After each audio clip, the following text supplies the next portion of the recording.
kopcom a máme 100. Ahoj, vítaj pri pozeraní tohto videa.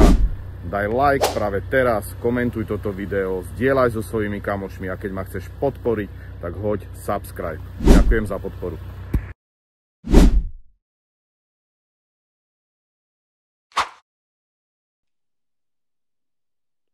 Takto pri chutnej kávičke vás vítam pri novom videu za volantom, kde si vyskúšame Volkswagen Golf 8R. Zajdeme na krásne okresky východného Slovenska, odkiaľ pochádzam, a presne tuto sa vydáme. Zrejme na mojich cestách nikdy nesmie chýbať Targa Florio Limonata.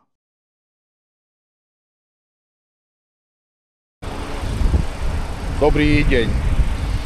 Dúfam, že ma budete počuť, takže dnes tu máme ďalšiu jazdu s takýmto krásnym autom. Chcem sa veľmi pekne poďakovať firme Railcars SK. V Košiciach si viete prenajať napríklad takéto autá. Pripnem vám tu ešte ďalšie autá, aké majú na prenájom.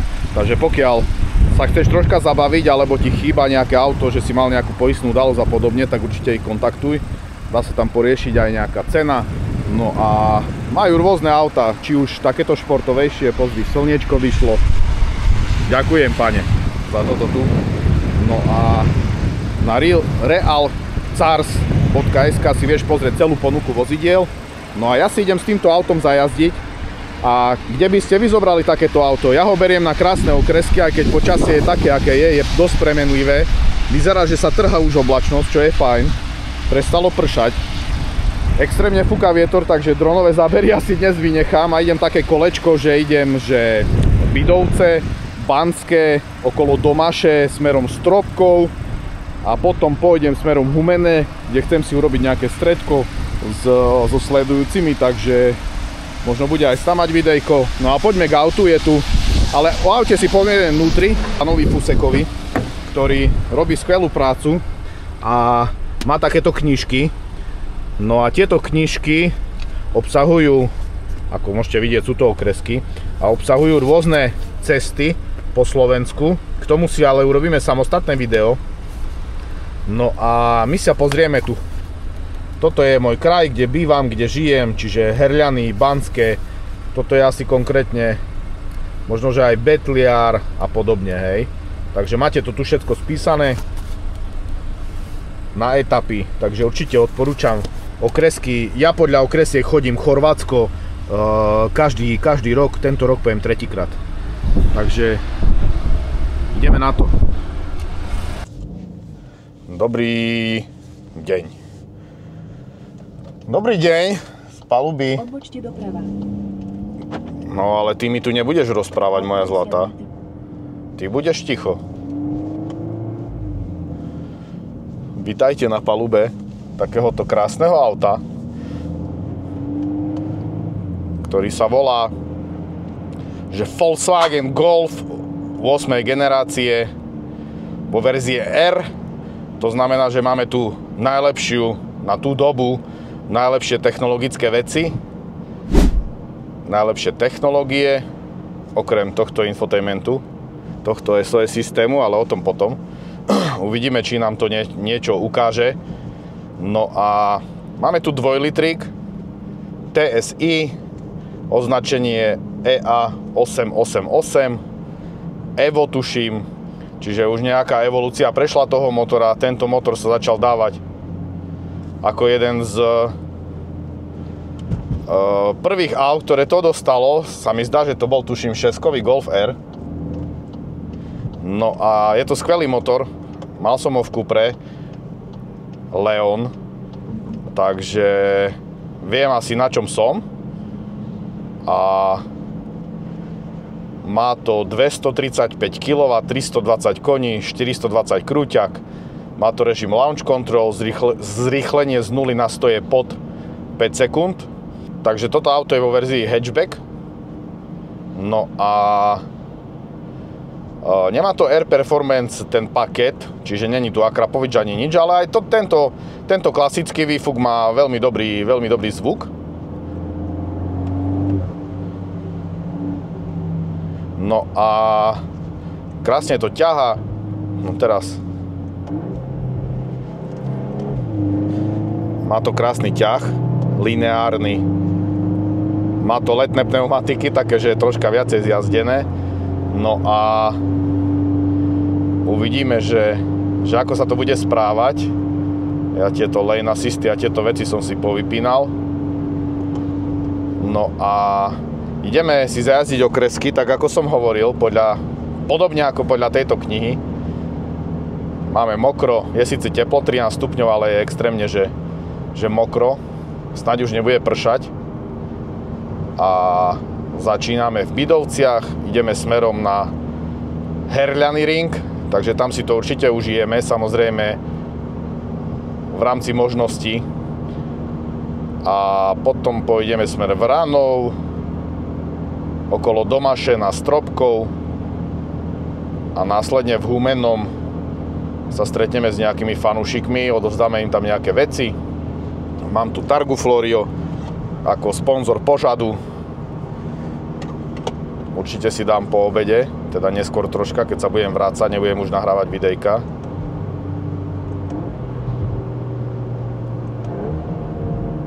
Môžeme si dať také troška zrýchlenie po tejto zákrute. Takže full.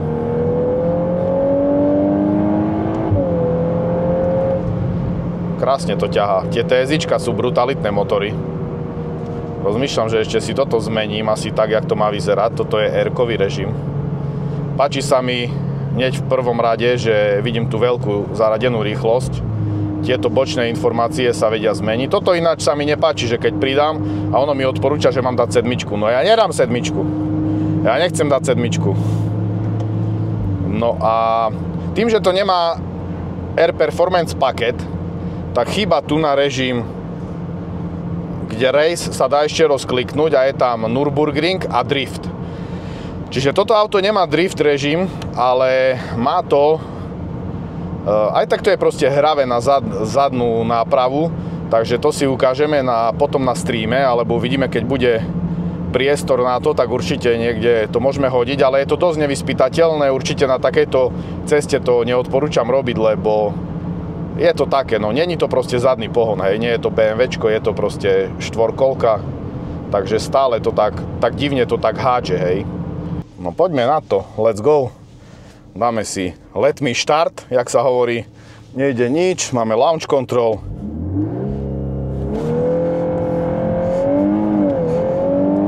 Hore kopcom a máme 100. Dáme bok.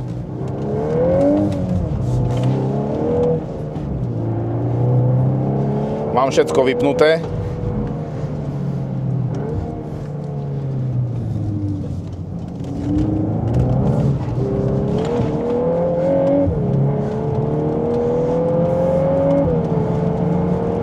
Krásne to je hravé.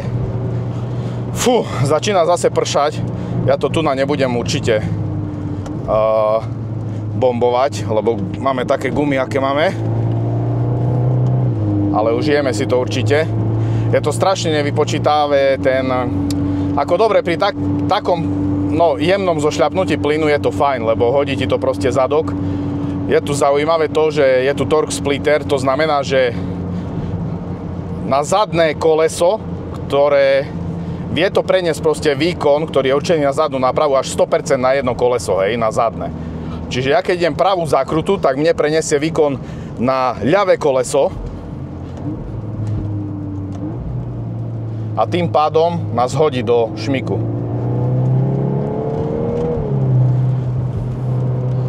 Takže nebudeme, môžu tu byť aj popadané stromy, teraz nás brutálne to prešmyklo.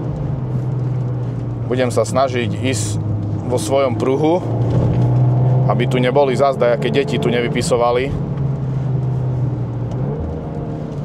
Nejdem ani na 50% tohto auta, hej.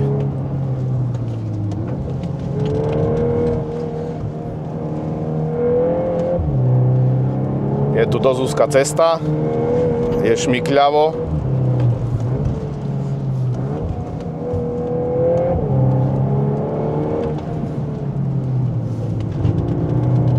Krásne to pracuje. Nie je to nedotáčavé.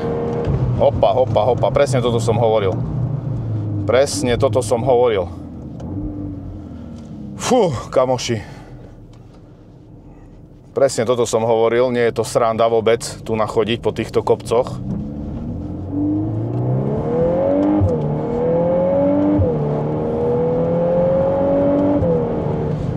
Ide auto zhora.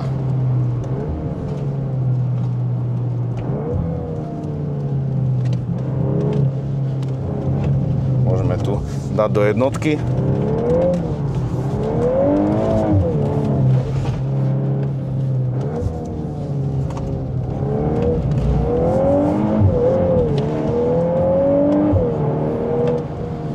Aj tu vyzerá, že sú popadané stromy.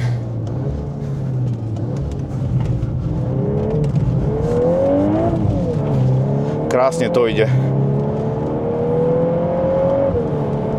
Do to ide.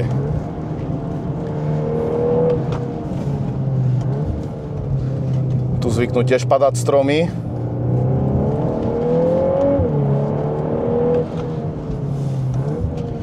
Krásne to ide. Krásne to ide. Krásne to zatiahlo.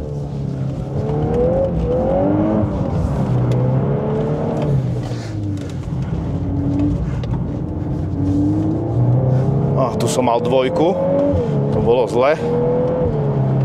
Fú, ale krásne sa to šmyká. Na schvál dávam až do jednotky. Krásny power slide.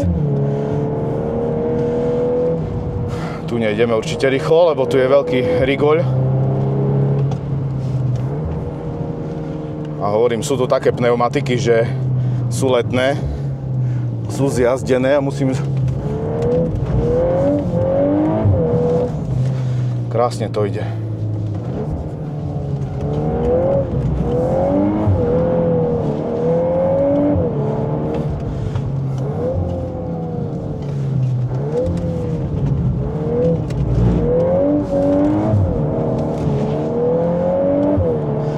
Kokos, ale dobre sa to správa.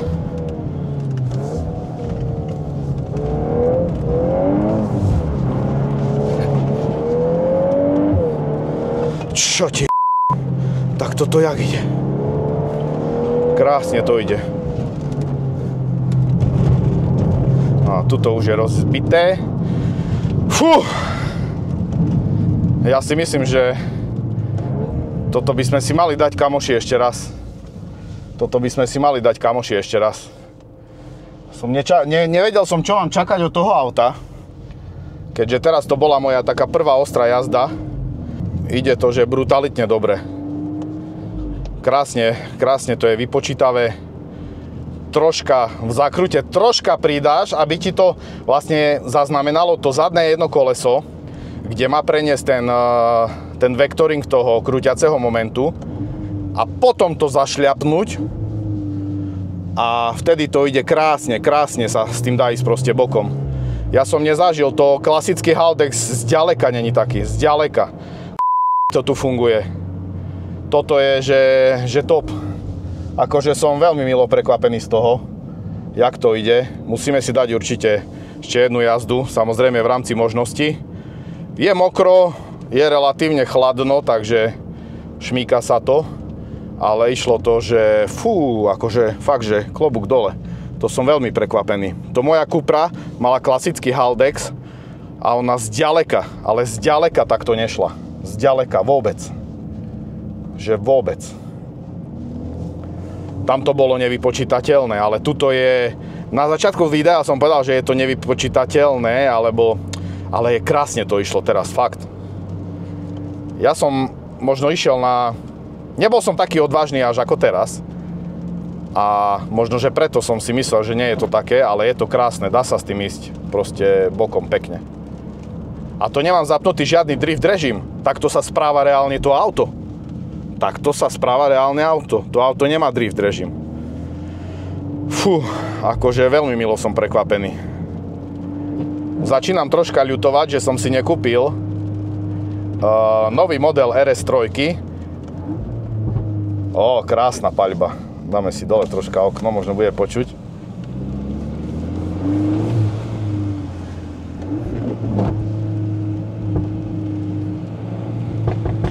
Krása.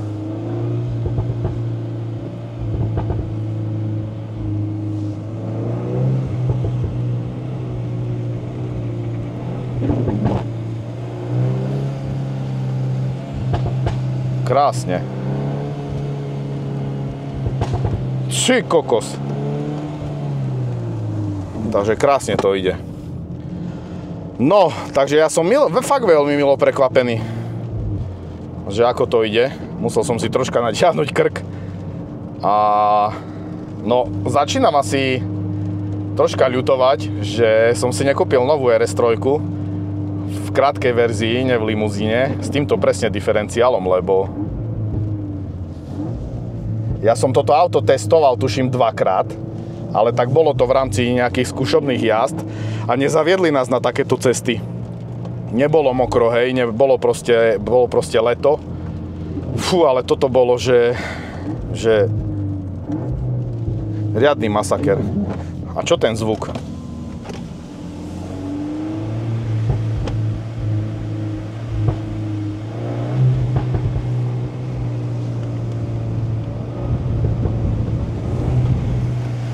No, je to proste dobre. No, ideme si dať druhé kolečko. Ja tieto auta na schvál beriem na také miesta, ktoré ovládam. Kde viem, hej, ale ako som povedal, že je tu možnosť, že budú spadnuté stromy, tak to aj bolo. Začína nám zase pršať, ale poďme druhé kolečko. Ten zvuk je brutálny.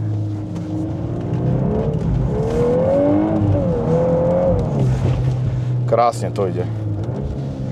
Dáš? Ťukneš do plynu a pridáš.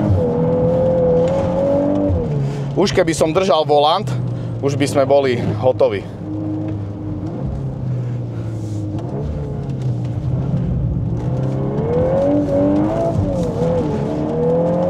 Krásne to ide bokom. A jak to ťaha. Toto je najlepší motor v koncerne. EA888, fakt. Dokonca lepší jak 1.9 v čipu, kamo. Tuto si musím dať pozor, lebo predtým aj v dvojke to ide, pozeraj tam. Krásne. Chcel som to hodiť aj na druhú stranu. Neviem prečo, ale preradilo mi dvojku. Fú. Dobre. Tu som postiskal dačo, lebo však ten... Na dvojke to až tak nejde. Som chcel túto skúsiť. Na jednotke to ide krásne. Tu som postiskal dajaké somariny more, lebo dajú tu dotykový displej. To neviem koho bol vymysel, ty kokos. Tieto veci more dotykové, Tu ťukneš more, prepneš si tu všetko, ty kokos. Také skvelé auto.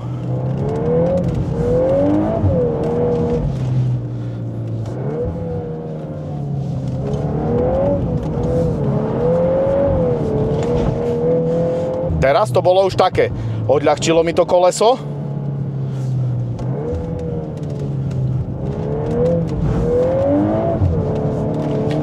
Odľahčilo mi to koleso. A už... volant som si zapol vyhrel, ty kokos. Ide auto. Takže už kľud. Ty kokos, volant som si zapol, more. Kto toto tu vymyslel? Tie dotykové. Či každý ma tak drží volant, more, veď keď držím proste, idem bokom alebo dačo, tak potrebujem s tým pracovať a nie tu mať dotykové veci. Však to není displej. Ale každopádne jazdí to skvele. Tá prvá jazda sa mi zdala lepšia, lebo druhú už som špekuloval. No a teraz mi vadí, že hreje ten volant more. Debilný. Tu dajú na roh, dajú. V lete, keď ideš, tá si budeš zapínať, volant si budeš zapínať v lete. Chápeš? Ale dobre, chválim, že tu je R-ko, že tie padla sú veľké. Neviem síce prečo mi preradilo, lebo to auto by malo reálne udržať rýchlosť. zaradený prevodový stupeň. Takže neviem, prečo mi preradilo, lebo na jednotke už dvojka je taká, že keď dáš do dvojky proste v týchto zákrutách, tak už to spomalí, ako keby to točenie toho jedného kolesa, už neurobiš taký dobrý power slide. Ale krásne to ide, fakt akože je to vypočítavé dobre. No, tu tiež dajú dotykové pičaciny. Neviem sa v tom ešte tak hýbať, ale chcem si zapnúť aktivované ESCčko. No a čo ty na to hovoríš? Daj do komentu. Čo hovoríš na takýto Golf? Je to ináč rok 2021, je to 235 kW, motor je skvelý. Tento typ pohonu je takisto skvelý. Takže život podnikateľa je aj taký, že nahrávaš si video a medzi tým musíš vyriešiť 4 telefonáty. Takže sa ospravedlňujem za prerušenie, no ale snáď sa mi podarí nadviazať na to, čo sme sa bavili. Takže hovoril som všeobecne o týchto jazdných vlastnostiach tohto auta, je to proste masaker. Páči sa mi to a je to topka proste. Fakt. Dáme si komfort a ideme na spotrebičku, jak sa hovorí. Pekne. Aj ten volant teraz ide jak ľahko. Páčia sa mi tie pádla, že sú proste také väčšie. Stále, aj keď som išiel bokom, stále som vedel, kde sú. Hej. Takže neviem, prečo tam mi prehadzovalo tú rýchlosť. To si musím pozrieť to video, čo som nahral, že prečo sa to tak dialo. Lebo hlava mi to troška neberie, keďže toto vyhadzovanie rýchlosti ináč nemám rád. Hlava mi to troška neberie, že keď to má tú prevodovku, ktorá má podržať ten zaradený stupeň, tak prečo pod driftom, keď som sa dostal do redlineu, tak mi prehodilo rýchlosť. Toto musím si na to pozrieť. Lebo ja som až na výjazde chcel dávať dvojku a už vlastne v zákrute počas toho power slideu už vtedy mi radilo ako keby dvojku. Takže toto auto máme vďaka realcars.sk, čiže Real Cars Košice, u ktorých si viete požičať auto, napríklad takýto Golf R, zobrať si ho na okresky a napríklad na víkend si ho požičať, zažiť s ním srandy kopec, jak sa hovorí. No a ja to takto ukazujem, že požičia si auto, ideš si zajazdiť nejaké okresky, dáš si dobré jedlo, kávu, stretneš sa s nejakými fanúšikmi, reálne neničíš v úvodzovkách svoje auto, ale za mňa požičovňa má veľmi veľký zmysel, a to v tom, že keď sa ma pýtaš, často dostávam otázky alebo dotazy, že Marko, čo si myslíš o tom aute? Čo si myslíš o hentom aute? Chcem si kúpiť také auto, chcem si kúpiť hen také auto. To čo za pes tu vybehol na mňa, čo mu kuruje na hlavu? Takže za mňa napríklad, chceš si kúpiť Golf R, nájdi si požičovňu, ktorá má také auto, vyskúšaj si ho na víkend, aká je spotreba, aké má jazdné vlastnosti, aké má sedačky, ako sa správa podvozok a tak ďalej. A potom sa vieš rozhodnúť, že čo? Či to je vhodné pre teba, není to vhodné pre teba a tak ďalej. Idem tu nacvaknúť pár fotiek, takže za chvíľku sa prihlásim. Je tu také parkovisko voľné, tak ideme to troška nafotiť a budeme pokračovať ďalej. Poďme si teraz vynulovať spotrebu a dáme si, že aká sa dá urobiť. Vozidlo údaje, od štartu máme 14,3, toto si vynulujeme a ideme normálnou jazdou, predpisovo plus 10, samozrejme teda od maximálnej povolenej rýchlosti pôjdeme plus 10, to znamená, že mimo mesta pôjdeme 100, v meste pôjdeme 60 a uvidíme. Máme klasický režim, takže veľa z vás určite zaujíma, aká je spotreba pri nejakej normálnej jazde, tak teraz si ukážeme spotrebu, kým sa nepremiestnime na nejakú ďalšiu zaujímavú okresku. Takže budem sa snažiť ísť na spotrebu, čo v mojom prípade sa nemusí stále podariť, ale aspoň to vyskúšame. Apple CarPlay, nech máme nastavené naše ciele, kam ideme. Niečo som nafotil, nacvakal. No a môžeme si zmeniť aj toto zobrazenie. Nech to nemáme také dynamické. Dáme si toto a stred by sa mal zmeniť. Ako sa mení ten stred, neviete? S týmto, hej. od štartu. Takže tu vidíme rovno spotrebu. Je to komfort režim, je tu nastavená prevodovka v eko režime, asi aj motor. No a takto pôjdeme, nič som si ja tam nemenil. Čiže mne dakedy vadí to vyraďovanie rýchlosti. Tento podvozok ináč je super, ale je extrémne tvrdý na takejto rozbitej ceste. To ide z teba ľadviny vypľuť. Tu sme si mohli dať aj drifty, ale tak je to tu rozbité, takže nechcem im poškodiť auto úplne zbytočne. Takže ideme na spotrebu. Takže tak, ja som Cupru Leon som jazdil vlastne na daily a môžem povedať, že mne vychádzala spotreba nejakých 10 litrov dlhodoba. 10,5 s tým, že určite tam boli aj nejaké diaľnice v Nemecku. Teraz napríklad mi vyhodilo rýchlosť, ale ja som potiahol za pádlo minus a som ju kvázi naspäť zaradil, lebo viem, že bude nasledovať zákruta. Takže tak. Infotainment mi zatiaľ nezmrzol. Ani raz. Krásne svieti slnko v ranou. Ani raz mi tu nevypísalo zatiaľ ten Travel Assist, SOS systém a tie pičaciny, čo som s tým mal problém. Vlastne aj v Cupre menil sa mi tam volant.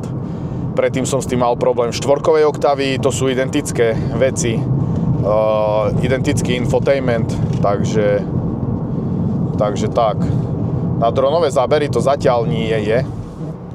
No ale nevadí, mám nejaké fotky, ešte niečo určite nafotím. Pôjdeme po zaujímavej okreske, takže uvidíme, či to tam zlietnem. Chcel som dať aj také videjko, že ako budem vlastne prenasledovať to auto, čiže nejaký sledovanie, active tracking. Brzdy sú tu tiež skvelé. Vôbec nezvedli, keď som tomu dával. A jedno, čo musím teraz ešte urobiť, je to, že zadný kryt na mobil, že ho sklopím, lebo počutam také troška vrzganie. Tuto treba dávať pozor, lebo nikdy nevieš, aký vybehne nejaké decko alebo pes. No toto je klasika, ne? Slovakia. Už aj slniečko vykúka troška, vonku máme 13 stupňov. No, a ja som ešte chcel rozobrať jednu vec, a to tu, že padla tam otázka, že prečo som si dal meno, že The Marco Black.